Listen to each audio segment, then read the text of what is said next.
Hello students, refraction of light के अंदर भी आज हम आगे बढ़ते हैं अपने नेक्स्ट वीडियो की तरफ और नेक्स्ट टॉपिक की तरफ। और आज हम डिस्कस करेंगे spherical refracting surfaces. Spherical refracting surfaces. अब तक हमने क्या पढ़ा था? जैसे प्लेन रिफ्रैक्टिंग सरफेस ही पढ़ा था, जैसे ग्लास स्लैब ली थी, ठीक है, या कोई भी वाटर सरफेस लिया था या कोई भी और तरह का लिया था, तो एक प्लेन रिफ्रैक्टिंग सरफेस पे हम काम कर रहे हैं। और आज हम डिस्कस करेंगे स्फेरिकल रिफ्रैक्टिंग सरफेस। स्फेरिकल मतलब कर्व्ड एक तरह से ये कह सकते हैं। तो स्फेरिकल रिफ्रैक्टिंग सरफेस दो तरह का होता है। पहला तो है अपने पास कन्वेक्स रिफ्रैक्टिंग सरफेस।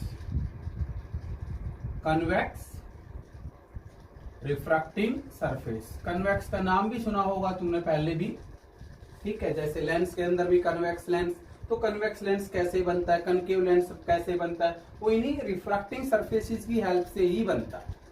तो क्या लिखा मैंने? Convex refracting surface. Convex refracting surface के अंदर क्या होता है कि जो कन्वेक्स साइड है, मीन्स बाहर की तरफ उभरा हुआ पार्ट है, जैसे ये बनाया हमने, ये पूरा ग्लास का है, ठीक है, ये क्या है? ग्लास है। और यहां पे क्या होगी? एयर हो गई। तो ये कौन सा मीडियम हो गया? रेयर मीडियम हो गया।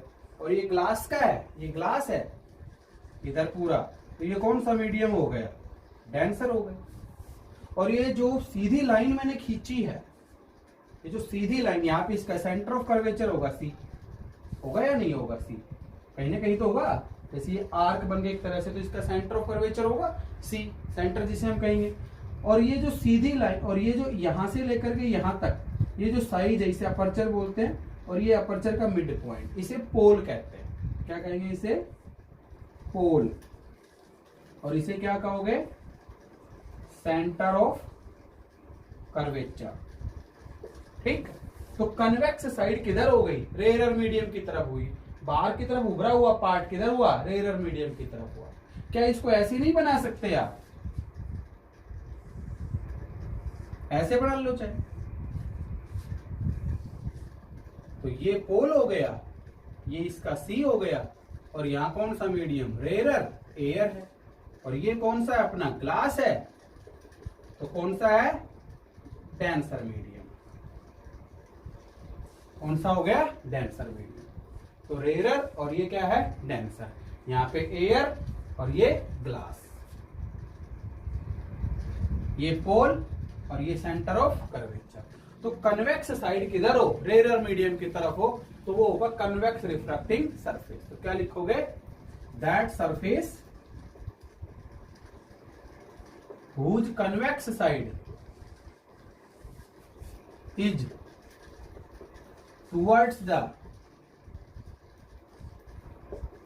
Rare medium. रेयर मीडियम की तरफ क्या है? कन्वेक्स साइड है, तो हम उसे क्या कह देंगे?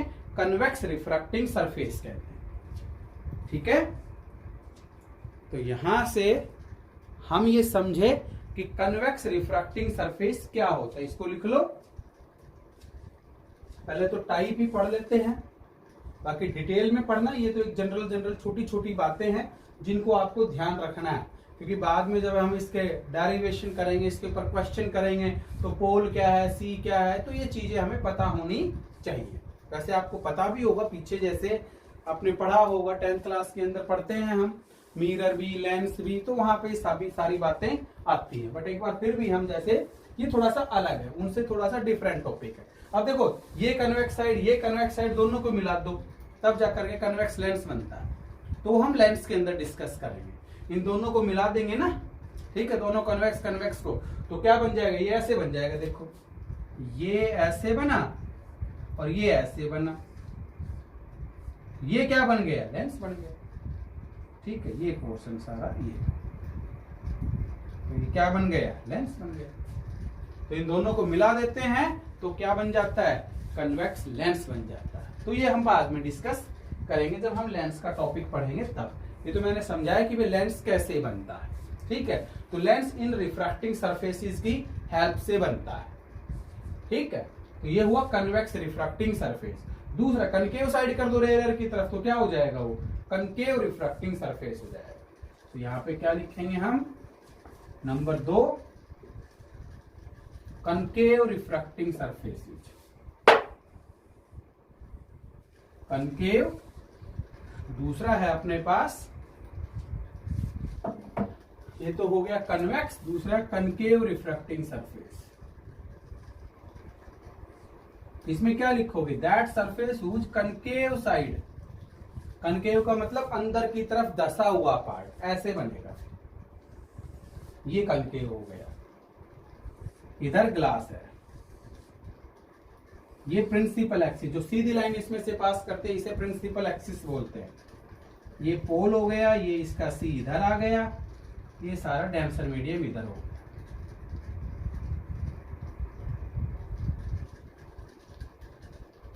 ग्लास है, कौन सा मीडियम है, डेंसर है, यहाँ पे एयर है, कौन सा है, रेयर मीडियम, ठीक है। तो ये हुज कनकेव साइड, तो कनकेव अंदर की तरफ दसा हुआ पार्ट किधर आ गया, रेयर मीडियम की तरफ आ गया। या इसको ऐसे बना लो,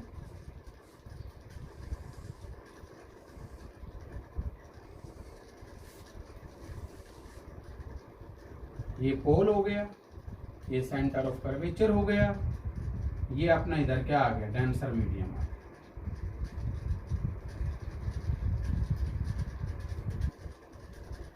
डेंसर, और इधर आ गया रेयर, क्या है यहाँ पे, ये है, तो ये तो रेयर मीडियम की तरफ अंदर की तरफ दस, कनकेव का मतलब अंदर की तरफ दसा हुआ। जैसे चम्मच देखो आप, चम्मच देखेंगे, एक साइड तो क्या है, इस तरह से है, तो ये तो कौन सी साइड हो गई, कन्वेक्स हो गई। पीछे वाला पार्ट देख लो, ये कौन सा साइड हो जाता है, कन्वेक्स, ठीक है। तो चम्मच आप देखोगे अंदर की तरफ दसा हुआ पार्ट क्या है, वो रेयर मतलब कनकेव है। बाहर की तरफ उभरा हुआ पार्ट क्या है, पीछे वाला हिस्सा, वो क्या है, कन्वेक्स है। तो वहां से आप, जो चम्मच है हमारी, वहां से हम आइडिया लगा सकते हैं कि किस तरह के सरफेसेज अपने पास होते हैं, ठीक। अब इन सरफेसेस पे हमें रिफ्रैक्शन पढ़ना है, बेहद इंपॉर्टेंट टॉपिक है, बोर्ड एग्जाम के लिए भी, कंपटीशन के लिए भी। हम अब स्फेरिकल रिफ्रैक्टिंग सरफेसेस पे क्या पढ़ना है, ठीक है, रिफ्रैक्शन पढ़ना, refraction from rare to denser या डेंसर टू रेयर, ये दोनों बातें हमें पढ़नी है। उसके लिए कुछ एक साइन कन्वेंशन है, प्लस माइनस कैसे लेना है, ठीक है, और कुछ एक अजम्पशंस है, क्या क्या अज्यूम करके हम चलें, ठीक है। तो ये चीजें हमें पहले पता होनी चाहिए, साइन कन्वेंशंस और अजम्पशंस। तो पहले मैं साइन कन्वेंशंस की बात करता हूं, ये आप नोट कर लो, दो रिफ्रैक्टिंग सरफेसेज हैं, कन्वेक्स और कनकेव। अब साइन कन्वेंशंस की बात हम करते हैं।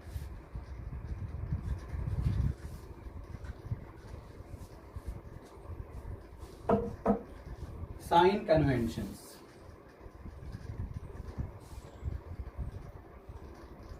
Sign conventions,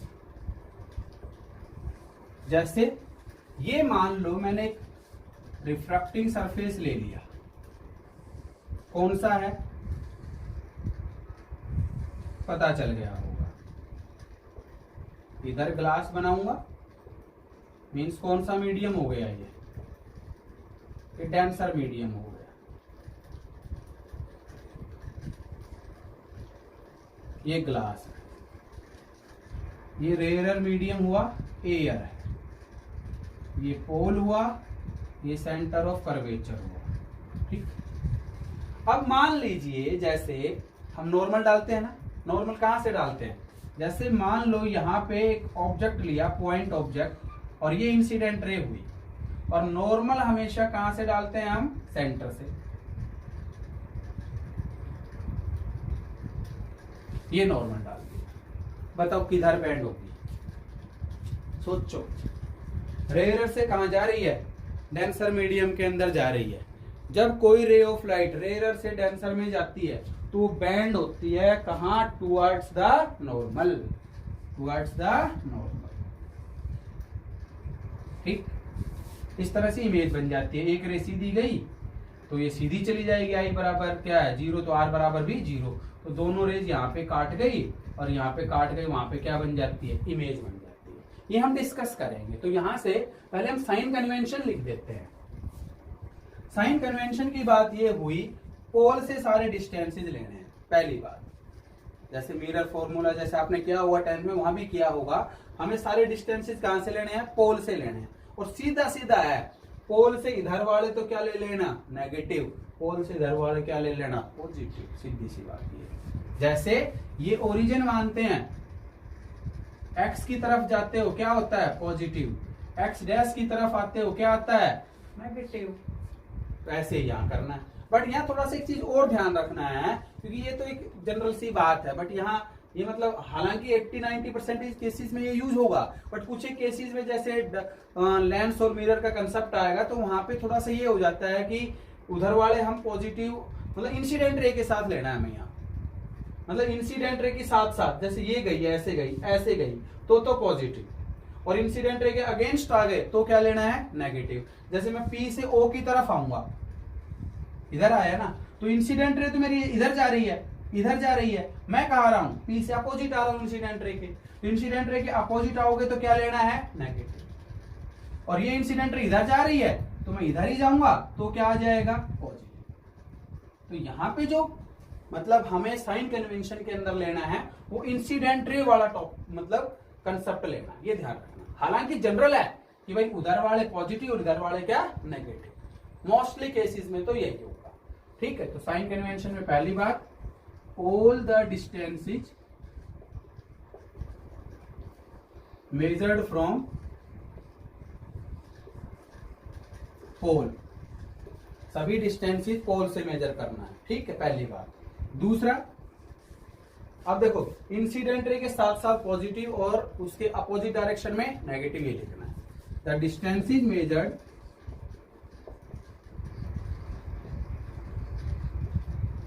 measured along the direction of incident ray are taken as positive। ठीक, और तीसरी बात, the distance is measured opposite to the direction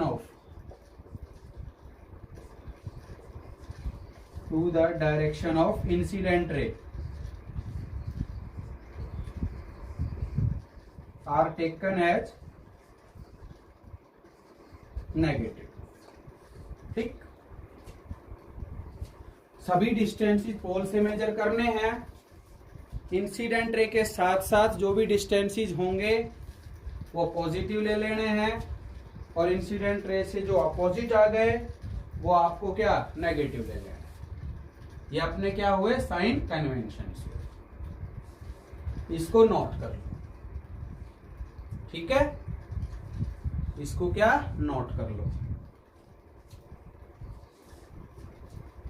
यहां पे जो ऑब्जेक्ट लिया, ऑब्जेक्ट का साइज लेता है, यदि मैं ऑब्जेक्ट का साइज लेता तो ऊपर वाले क्या, पॉजिटिव, नीचे वाले क्या, नेगेटिव। ऐसे ऊपर ऑब्जेक्ट होता है, ऐसे ऊपर ऑब्जेक्ट होता, यहाँ पे ऐसे होता तो पॉजिटिव, और नीचे इमेज बनती तो क्या, नेगेटिव। बट यहाँ पे ऑब्जेक्ट का साइज ही क्या लिया, पॉइंट ऑब्जेक्ट लिया है, तो साइज लेने की यहाँ पे फिलहाल जरूरत अपने को होगी नहीं। होगी तो इस तरह से साइन कन्वेंशन वो भी यूज कर ले। ठीक, तो ये अपने क्या हो गए, साइन कन्वेंशंस। अब बात करते हैं क्या, अजम्पशंस की। तो अजम्पशंस और ले लेते हैं।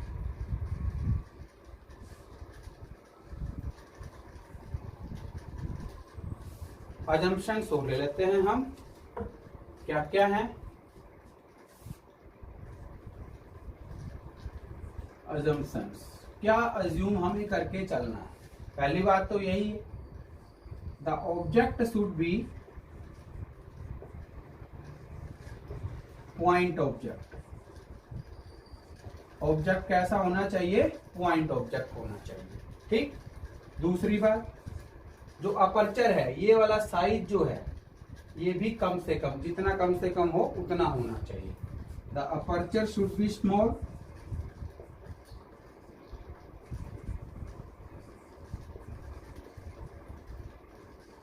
तीसरा, जो एंगल बने यहाँ पे, ये एंगल ऑफ इंसिडेंस बन गया, जैसे ये एंगल ऑफ रिफ्रैक्शन बन गया, वो भी कम से छोटा, ताकि हम साइन आई को अप्रोक्सीमेट आई लिख सके, साइन आर को अप्रोक्सीमेट आर लिख सके। जैसे आप लिखते हो sine theta approximate equal to theta, कब? जब theta is very small.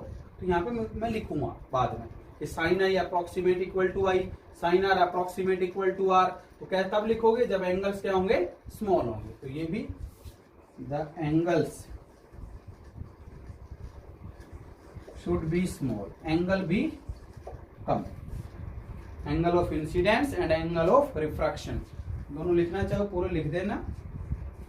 Angle of incidence and angle of refraction should be small. Angles कौन से हो गए? Angle of incidence, angle of incidence and angle of refraction. ये हो आई और are, वो भी क्या हो? कम से कम, छोटे से छोटे। ठीक, तो इतनी बात आप समझे होंगे आई होप। तो ये जनरल बातें हमने बताई, ये यूज होंगी, ये ऐसी बात नहीं है कि एग्जाम के अंदर पूछी जाती हैं, ठीक है, बट ये यूज होंगी, इनके बगैर आगे हमारा काम चलेगा नहीं। ठीक है, एग्जाम में जैसे यहां से आएगा, अब जो हम डिस्कस करेंगे refraction at the spherical refracting surface. तो पहला हम कन्वेक्स पढ़ेंगे और कनकेव पढ़ेंगे। कन्वेक्स में भी दोनों, रेयर से डेंसर और डेंसर से रेयर। ठीक, तो 4 टॉपिक हमारे टोटल मिलाकर के यहां से हो जाएंगे। तो पहला केस कर रहे हैं हम, इसको आप लिख लेना, साथ साथ नोट्स जो है वो बनाते चलना।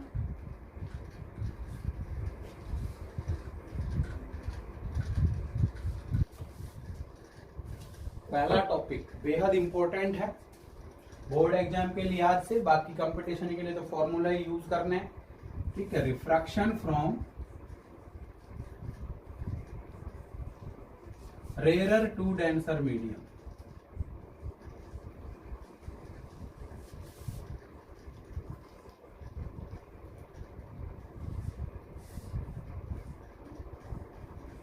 Refraction from rare to denser medium.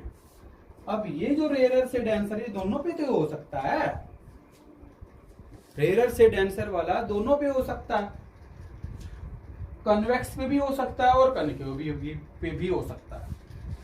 तो पहला केस फॉर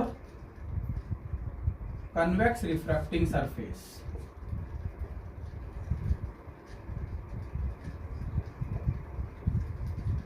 और इसमें भी 2 बातें हो सकती हैं कि रियल इमेज बने या वर्चुअल इमेज बने।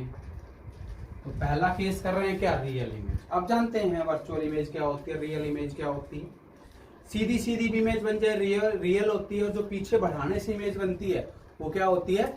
वर्चुअल इमेज होती है। कैसी होती है? वर्चुअल इमेज होती है। ठीक है, जैसे एक रियल इमेज का एग्जाम्पल लूं या वर्चुअल इमेज का एग्जाम्पल लूं, इस तरह से होता है, ये आपने पढ़ा होगा। ये मान लो एक मिरर लिया मैंने, ये इसका क्या हो गया? फोकस हो गया, ये इसका सेंटर हो गया, यहां से एक ऑब्जेक्ट रख दिया। अब समझना, इंसिडेंट रे है, पैरेलल है, किसमें से पास हो जाएगी? फोकस में से, दूसरी इसमें से पास हो गई, कहां चली जाएगी इसमें? तो ये जो इमेज बनी है, कैसी इमेज है? सीधी सीधी बनी, मतलब रियल इमेज। कैसी इमेज है? रियल। सीधे काटने से इमेज बनती है, पीछे बढ़ाने से जो इमेज बनती है वो क्या होती है? वर्चुअल। तो कैसी इमेज बनी? रियल बनी। ठीक, ऐसी सीधी सीधी रे के मिलने से यदि इमेज बनती है तो वो रियल होती है। और यदि सपोज इस तरह से बनाऊं,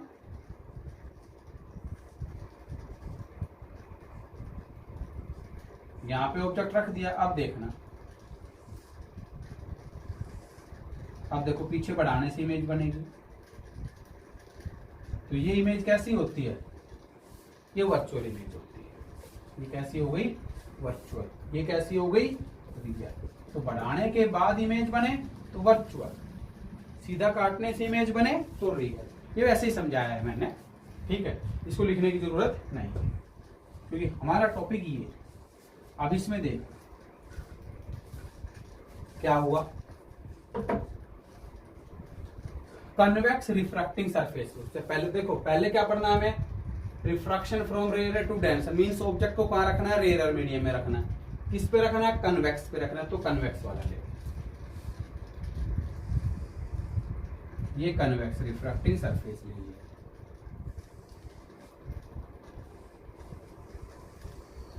ये हो गई प्रिंसिपल एक्सिस, सीधी लाइन, ये पोल हो गया, ये सेंटर ऑफ कर्वेचर हो गया, और ये डॉट डॉट डॉट डॉट मैंने ग्लास के लिए बना दिया।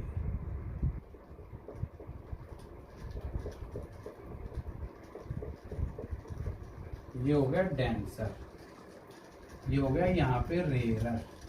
ये मीडियम 1 मान लेता हूं और ये मीडियम 2 मान लेता हूं, एक चीज। दूसरा और सुनो, इसका रिफ्रैक्टिव इंडेक्स मान लेता हूं μ1 है और इसका रिफ्रैक्टिव इंडेक्स μ2, ठीक है, समझ गए ना, μ1 रेयरर का, μ2 डेंसर का। और लिखते कैसे हो, μ21 बराबर क्या होता है, μ2/μ1। ये ध्यान रखना, यदि मीडियम हम दोनों के सेम कर दे, इसको भी एयर के रेस्पेक्ट में लें, इसको भी एयर के रेस्पेक्ट में लें, हालांकि इसका तो 1 ही हो जाएगा, एयर का तो क्या हो जाएगा 1, तो μ2 डिवाइडेड बाय 1, तो μ2 ही बच जाना है, इसमें कोई खास बात है नहीं। बट हो सकता है पानी के अंदर डुबो दें तो क्या हो जाएगा, तो उसके लिए क्वेश्चंस के लिए हम प्रिपेयर रहे। मान लो इस लेंस को ही हम क्या रिफ्रैक्टिंग सरफेस को, सॉरी कन्वेक्स रिफ्रैक्टिंग सरफेस को पानी के अंदर ले जाकर के क्वेश्चन करेंगे तो वहां पे बात अलग हो जाएगी। तो ये चीजें ध्यान रखनी है हमें, ठीक है। ऑब्जेक्ट कैसा होना चाहिए, पॉइंट ऑब्जेक्ट, ये पॉइंट ऑब्जेक्ट लिया, ले लिया। अब इमेज बनानी है, पहली रे तो सीधी भेज दो, ओ से लेकर के पी गई रे, आई बराबर 0, क्योंकि नॉर्मल यहीं पे होगा। तो आर भी क्या बताया था, 0, सीधी ही चली जाएगी, सीधी ही चली जाएगी, चली गई, ठीक। दूसरी इंसिडेंट रे ये बनाई मैंने, ओ ए, नॉर्मल डालना है सी से नॉर्मल डाल दिया, ठीक। किधर बैंड होगी, रेयर से डेंसर में, towards the normal, towards the normal band हो गई। अब ये इधर कट गई, ये देखो सीधी जा रही थी, ये ऐसे आ गई, दोनों रेज यहाँ पे कट गई और यहाँ पे कट गई, तो क्या बन गई, इमेज बन गई। ये हमारा क्या हो गया, एंगल ऑफ इंसिडेंस, ये हमारा क्या हो गया, एंगल ऑफ रिफ्रैक्शन, ठीक है। समझ गए नहीं समझ गए, क्लियर है बातें। आई क्या है, एंगल ऑफ इंसिडेंस,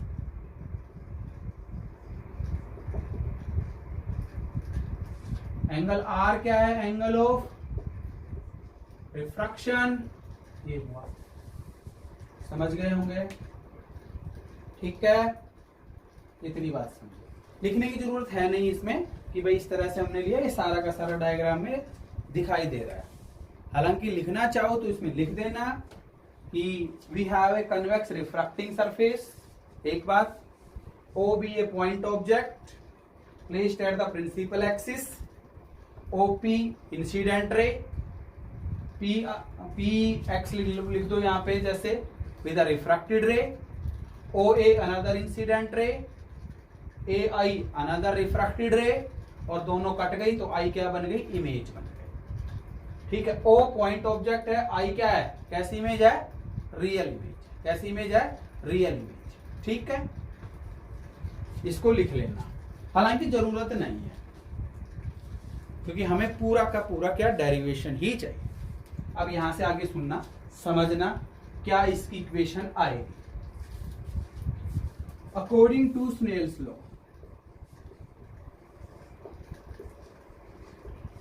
क्या होता है, μ21 बराबर μ21 बराबर sine i upon sine r. But यहां से अज्यूम कर रखा है आपने, एंगल्स क्या हैं,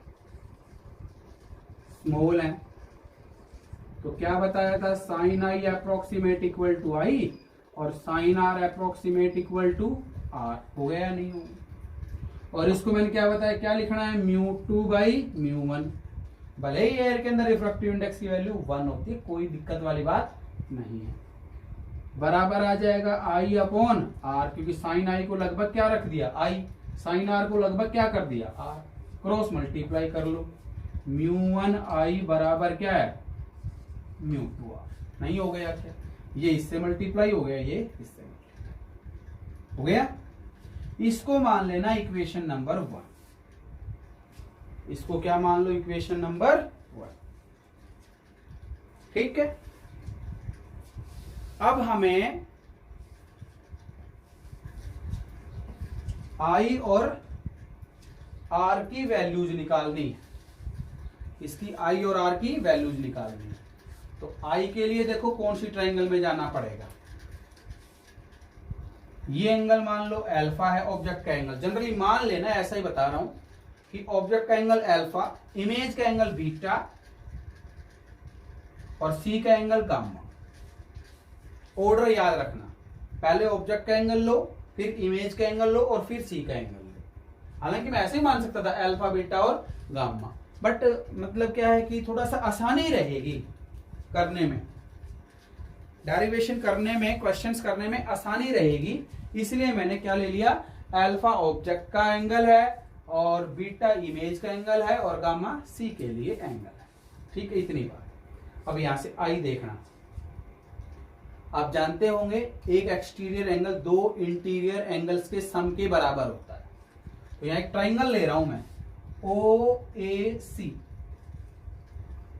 फ्रॉम ट्राइंगल ओ ए सी, ओ ए सी। अब ढूंढो कौन सा एक्सटीरियर एंगल है। ओ ए सी के अंदर आई तो एक्सटीरियर एंगल हो गया और गामा और अल्फा दोनों इंटीरियर एंगल्स हो गए। तो गामा प्लस क्या आ जाएगा, अल्फा, या अल्फा प्लस गामा लिख दो, उससे कोई फर्क नहीं पड़ता। इसी तरह से आर की वैल्यू चाहिए तो ट्राइंगल लेनी पड़ेगी मेरे, कौन सी, ए आई सी, फ्रॉम ट्राइंगल ए आई और सी। ए आई सी के अंदर देखो गामा एक्सटीरियर एंगल है, ये है ए आई सी, ये वाली। तो गामा एक्सटीरियर एंगल हो गया, तो आर प्लस बीटा गामा के बराबर। तो आर क्या आ गया, गामा माइनस बीटा। तो आई की वैल्यू तो ये आ गई, आर की वैल्यू ये आ गई। ठीक है। और फर्स्ट इक्वेशन में पुट कर दो दोनों वैल्यू।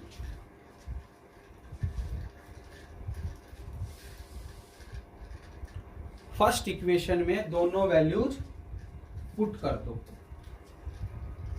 तो इक्वेशन फर्स्ट बिकम्स, इक्वेशन यहां तक लिख लेना, इसको आगे मिटा करके मैं आगे करा रहा हूं, इसको यहां तक लिख करके। इसके बाद है इक्वेशन फर्स्ट बिकम्स, ये बन गई मेरी μ1, आई की वैल्यू है गामा प्लस अल्फा, μ2 आर की वैल्यू है गामा माइनस बीटा। ठीक है।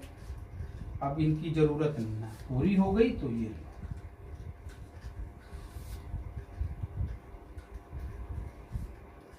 ठीक है। अब गामा अल्फा और बीटा की वैल्यू सुन लो।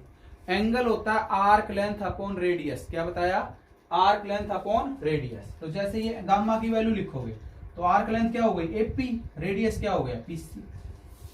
तो μ1 एपी डिवाइडेड बाई पीसी आ गया। अल्फा चाहिए, अल्फा के लिए क्या कर लो ये आर्क लेंथ बना लेना, ऐसे नहीं बन जाएगी। तो ये भी आर्क क्या आ जाएगी, एपी आ जाएगी, लगभग अप्रोक्सीमेटली। यहां से बनाऊंगा तो क्या आ जाएगा, एपी डिवाइडेड बाई पीओ। ठीक है, इसको ध्यान से समझ लेना। इसी तरह से μ2 गामा की वैल्यू है एपी बाई पीसी और माइनस बीटा की वैल्यू हो जाएगी, ये वाली बीटा है तो ये आर्क लेंथ हो गई, तो AP divided by P I, AP divided by P I. बाकी तो सही है, बस इसके लिए जरूरत देख लेना, इस तरह से आर्क बनाओगे तो अप्रोक्सीमेट वही आएगा, AP divided by P I. ठीक, एपी इधर भी है, एपी इधर भी है, कॉमन आकर के क्या कर दो, कैंसर। तो क्या बच जाएगा, μ1 1 upon PC plus 1 upon PO, μ2 1/PC minus 1/PI आया। तो AP यहां से कॉमन, AP यहां से कॉमन, कॉमन ला करके कैंसिल कर दो, ब्रैकेट खोल दो, μ1/PC plus μ1/PO μ2/PC minus μ2/PI। μ1/PO as it is, इसको इधर लेके आ जाओ, प्लस μ2/PI बराबर, इसको उधर लेके चले जाओ, μ2/PC माइनस μ1/PC। तो PC तो एलसीएम आ जाएगा, क्या बच जाएगा, μ2 माइनस μ1। ठीक है, यहां तक समझ लो ध्यान से। यदि कोई दिक्कत हो तो वीडियो को एक बार रिवाइंड कर लेना, पीछे ले जाना, फिर से देखना। समझ रहे हो ना, जैसे कई बार क्लास में कह देते हैं सर समझ नहीं आया रिपीट करो, तो यहाँ तो रिपीट करने वाली बात ही नहीं है, इसको रिवाइंड पीछे देख लो, पीछे से। ठीक है ना, यहां से अब साइन कन्वेंशन यूज कर लो, using sign conventions, Cartesian sign conventions बोलते हैं इनको। अब देखो ध्यान से, पीओ क्या है, पीओ इधर है, ऑब्जेक्ट डिस्टेंस हो गया यू, तो पीओ कैसा आएगा बताओ, पीओ कैसा आएगा, माइनस यू, नहीं होगा क्या, इधर है, अरे इंसिडेंट रेस इधर है, पीसी उधर गया, पीसी उधर गया और पीआई भी उधर गया, तो ये दोनों किसके, प्लस के, तो पीआई हो गया प्लस का भी और पीसी हो गया वो भी प्लस आर। वैल्यूज रख दो, आंसर आ जाएगा आपके पास, क्या आया, माइनस μ1/U प्लस μ2/V और बराबर μ2 माइनस μ1/R।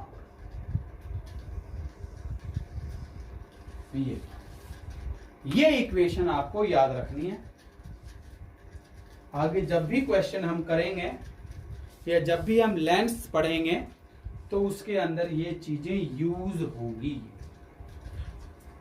ठीक है, ये है आपका refraction from rare to denser medium, किसके लिए, रियल इमेज के लिए, इसके लिए रियल इमेज के लिए। ठीक है, रेयर से डेंसर, इसके लिए रियल इमेज के लिए। नेक्स्ट वर्चुअल इमेज के लिए करेंगे, तो इस वीडियो को ध्यान से देखना है, समझना है। ठीक है, क्योंकि आगे के टॉपिक आपको तभी समझ आएंगे जब ये चीजें आपके क्लियर होंगी, क्योंकि जब रियल इमेज का ही समझ नहीं आएगा तो वर्चुअल का कैसे आएगा। तो इसको 2-3 बार अच्छे से समझना है, डायग्राम को देखना है कि कैसे डायग्राम, मैंने पहले ही बताया था कि रे डायग्राम कोशिश करनी है सारे के सारे किससे, पेंसिल से बनाने की। ठीक है, ओके, थैंक यू।